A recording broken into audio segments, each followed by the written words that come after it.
Waxaa jira waqtiyo nolosha ah oo aan dareemayno in aan wax naga maqan yahay. Waxaan eegnaa hareeraheena, waxaan aragnaa dad aad u moodo inay ka nolol wanaagsan yihiin, ka taajirsan yihiin, ka caqli badan yihiin, ka nasiib badan yihiin, ka farxad badan yihiin. Way iga dhib yar yihiin aniga. Noloshoodu waxay u muuqataa mid sahlan. Ma haysto shaqada, ma haysto naag iyo nin aan doonayo. Lacag ma haysto, aqoonsi la'aan, caafimaad ma haysto. Waalidkayga ima taageerin. Waxaan qiyaasayaa inaan tan hore kugu dhacday, in mararka qaarkood aad bukato. Waxaad ku dhibaatoonaysaa waxaadan haysan. Maxaa kaa lumay? Kala soocidda, guuldarrooyinka. Shalay waxaad ku dhibaataynaysaa inaad rumaysato inaad wax badan u baahan tahay. Ma kula tahay in noloshaadu fiicnaan lahayd sidaan hadday ka duwanaan lahayd? Kaliya waxaad ku dhibaatoonaysaa inaad rumaysato inaad wax badan u baahan tahay. Ma u malaynaysaa in noloshaadu fiicnaan lahayd haddii sidaan ka duwanaan lahayd? Maalmahan waxaan diiradda saaraynaa wax na dhibaayo. Waxaan aaminsanahay in noloshu ay adag tahay. Marka aan taas sameyno, waxaan bilowgaynaa dhammaan wixii aan haysano, jirka aan leenahay, sida nasiib u leenahay. Marka waa hubaal ahaan karnaa wax badan. Waxaa jiro qaar haysto waxaan jeclaan lahayn, laakiin aan indhaha kala furno. Waqtigaas boqoradu waxay bixin lahaayeen hanti badan in la helo wax maanta aan inoo muuqdo ewer, kaliya si aad u hesho fursad aad ku gasho internetka tusaale ahaan. Haddaba bal aynu eegno, aynu hareerahaynu eegno. Eeg quruxda jawiga, quruxda muuqaalka. Micnahayga maahan inaan ku dhaho happy inaad noqoto. Ujeedadeedu maahan inaan kuu sheego inaad faraxsan tahay. Waxaan si fudud kuu rajaynayaa inaad xasuusato waxa aan haysano waqtiyada aan hilmaamayno. Ma ogtahay marka xirbixinnadu ay tagaan hawada sare, miyaynan ahayn xiddigaha kale uu eego ee waa meeraheena. Dhulka ayuu u soo jeestay, wuu ilmeynayaa. Waxay ku dhawaaqayaan bini'aadanimada marka qaabka fashilmo. Ma jiro wax hore leh ama xuduud dhex yaalo ay arkayaan. Haddii aan kala hadlayo arrintan sababta ah, ku dhawaad 50 daraasadood oo aad u daran waxay ku soo gabagaboobeen ku dhaqanka mahadnaqa. Waa mid ka mid ah hababka ugu waxtarka badan ee aan isku beddeli karno. Ma hubaal inaad hore u dareentay. Waxaan ognahay qiimaha ay wax ku leeyihiin mar haddaysan haysan. Haddaba sidaan maxalba waa inaad rumaysaa waxa aad u baahan tahay si aad u qadariso.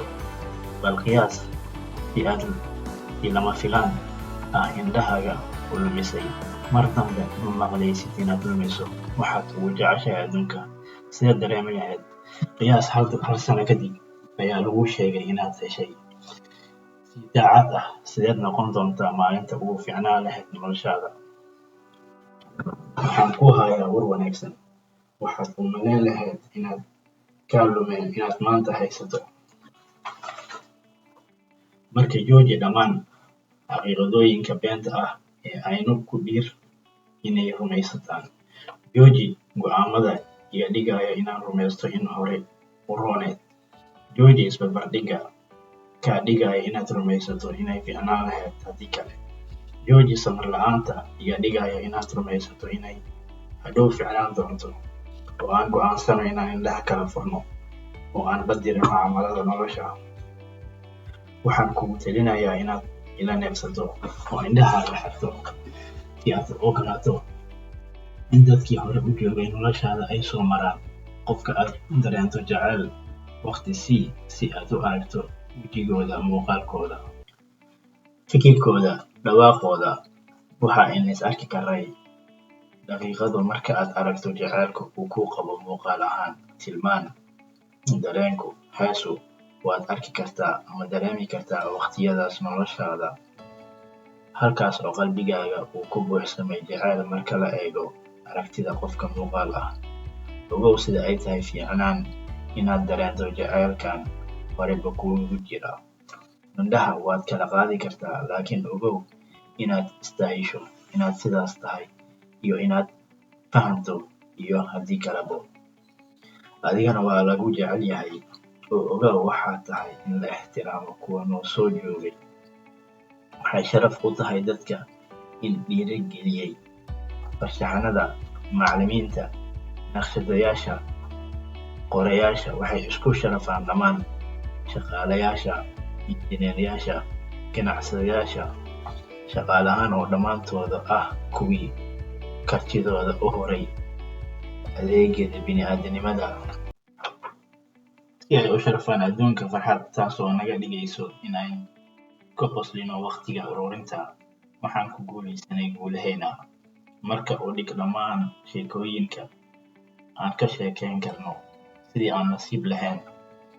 Haddaynu nasiib lahaynahay, mahadsanid waalidiinteena iyo Allah nolosha na siiyey, qoyskayga iyo asxaabteyda joogitaankooda. Waad ku mahadsan tahay nolosha qumaaninta jirkeyga indhahayga ayaana ogolaanaya inaan aragno qurux badan, dhagahayga si aan u arko farxadda,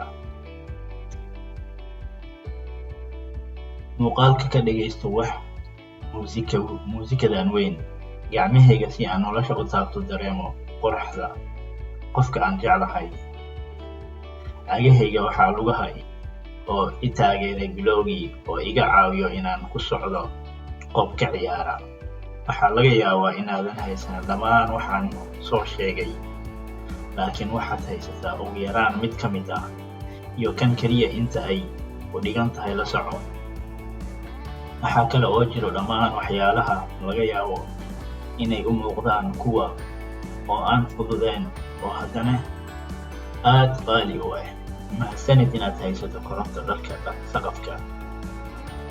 Mahadcelinayaa aktarada filimkooda oo na taabanayo oo naga dhigayo inaan gariirno, ciyaartoyda naga dhiirigeliya, kuwa naga dhigayo inaan rabno inaan naftayna dhaafno.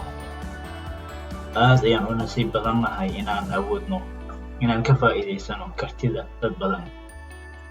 Waad ku mahadsan tahay dhammaan ajaanibka ka qayb qaata joogitaankooda fudud, shaqadooda fudud si ay nolosheena u fududeeyaan.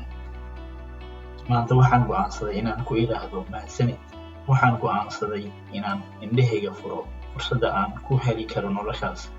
Waxaan go'aansaday inaan ixtiraamo dhammaan wixii noloshu i siisay tan iyo dhalashadayda Ilaahay ah.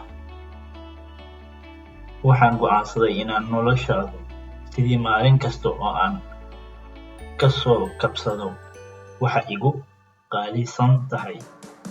Adigana haddii ay 24 saacadood ka heersan tahay inaad noolaato, maxaad samayn lahayd? Dadka waxay inta badan ku jawaabayaan inaan ogaan doono sida aan nasiib badan nahay, wuxuuna u sheegayaan gacalkooda inta ay jecel yihiin. Waxaan u sugaynaa maalinta dambaysa noloshayna. Haddaba aan go'aansano inaan hadda ku raaxaysano noloshayna, qulubtayna oo dheh mahadsanid. Hadda mahadsanid.